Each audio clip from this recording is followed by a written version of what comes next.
As I walked in, I was astonished. In the first place, I was astonished there were so many cars in the lot, and then I was told there were 50 to 60 people there, and they were all there from a town that had just experienced a 98% increase in the rents for their house, their area, their housing in their town.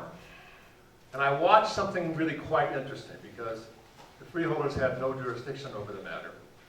And yet it was very clear that to a person, all 6 of the members who were there last night wanted to figure out some way in which their piece of the government could somehow reach out to those portions of the government, both below and above, that might actually sort of deal with the fact that people were really clearly in excruciating need and feeling the heat of the potential that they were going to be truly homeless. I say that because trying to figure out where it is that the freeholders and their county legislative function, both budgetary and in policy, fits in our government. Is it going to be an underlying question in response to all of the questions tonight? I don't think there's a single question here where it's clear that it's what we're talking about, with the exception of issues associated with broadcasting the freeholders themselves. Question does not somehow both look up and below the county level to try to figure out what it is that the county should be doing about it. And you're going to hear different points of view about that question in response to a set of questions which the candidates, the 7 candidates up here, have had for a few minutes. The person who got the lead question from the 7 that we handed out will get 2 minutes to talk about it, and then every other candidate up here, to the extent that they want to, can talk about that for 1 minute.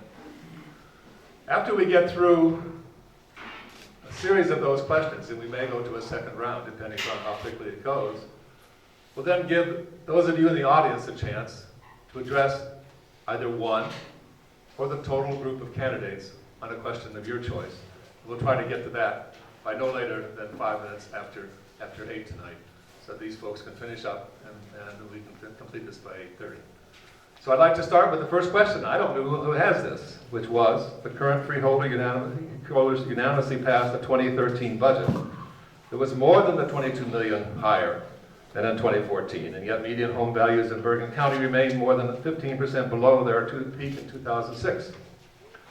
Was the increase needed? What specific mechanism do you want the freeholders to use to balance budget control when there are calls for service increases in 2016? Are there services you would eliminate?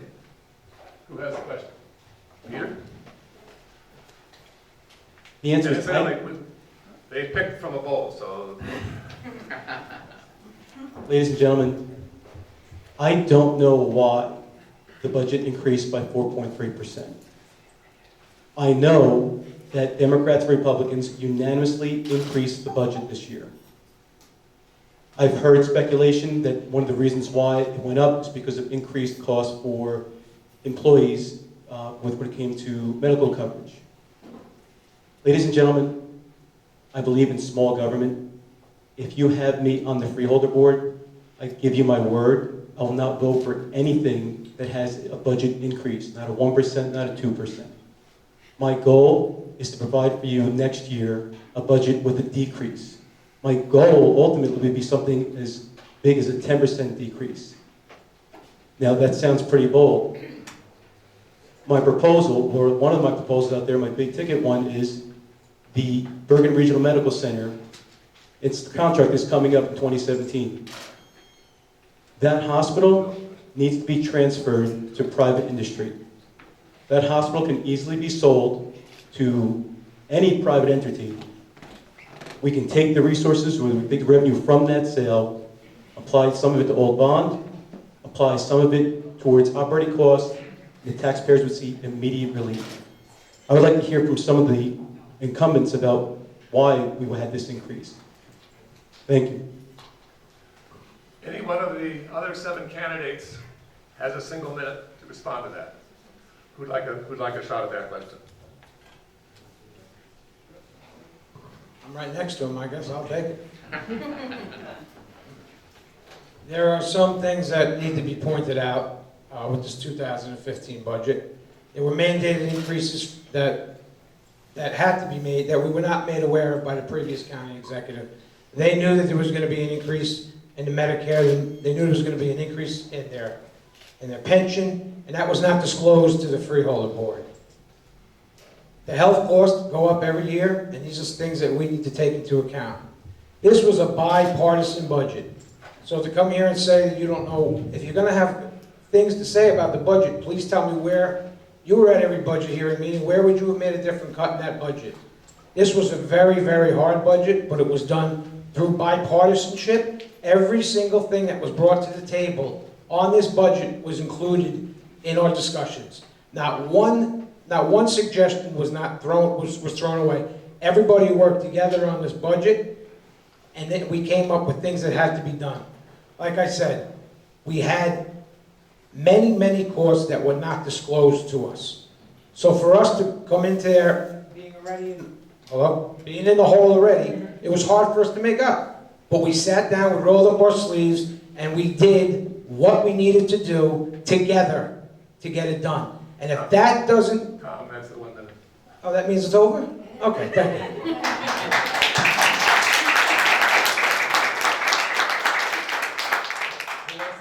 Who wants the rest of that question? Each of you gets a minute. I'll take it. I don't question that you worked hard to try to get to a resolution and try to do a budget that makes sense and that you had bipartisan input. I get that.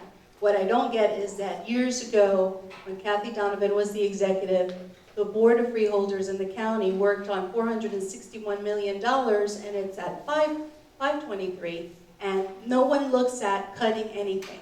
We don't look at efficiencies, we don't look at shared services across the county, and I know we just did shared services with the sheriff and the police department, but we still haven't seen any savings on that. So that's all I have to say for that. Tracy, I saw you grab the... Yeah. First of all, we have already seen savings on the realignment of the county police and the county sheriff, and that's going to be the largest tax decrease in Bergen County history. It'll save taxpayers over $200 million over the next 20 years. We are constantly, if you're paying attention to what goes on in Bergen County government, trying to incite shared services and trying to not only encourage municipalities to share, but having individuals reach out and having more folks use our 911 communication center and engaging in so many other ways in shared services. No one wants to raise taxes. Not a single one of us. We go into every single budget working for a zero, trying to make sure that there's no increase, and trying to go line by line through every single detail to make cuts in every department possible. There are mandated costs that that there was no transparency in what the previous administration did. And, this is, as Tom said, every suggestion that was made bipartisanly was incorporated into this budget. And we all did the best job possible.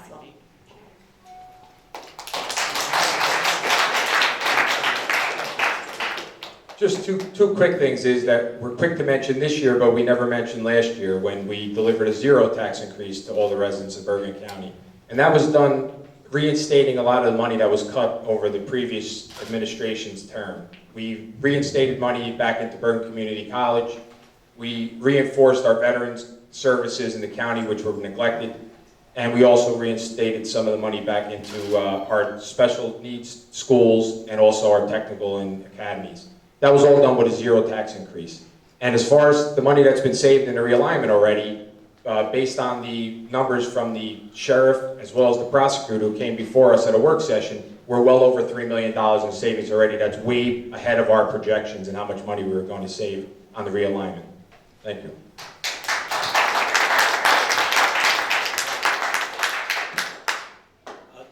The lesson learned from the realignment of the Sheriff's Department and the county police is one that I would strongly recommend and take it to all the departments here in Bergen County.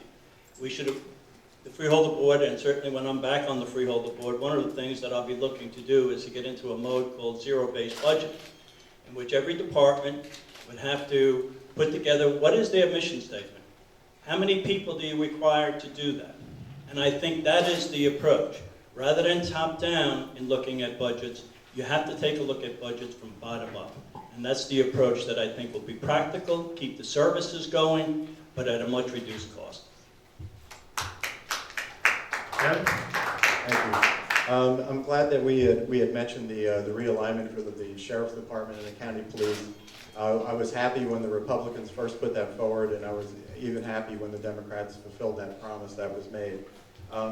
This just goes to the fact that we do need a check and balance on the county freeholder board with the county executive. In order to keep spending under control, you need to have that other point of view. There are a lot of great ideas that have been put forward, but all those ideas cost money. So if there's not a check on that system, then how can we possibly control the spending? All right. Who asked question number 2?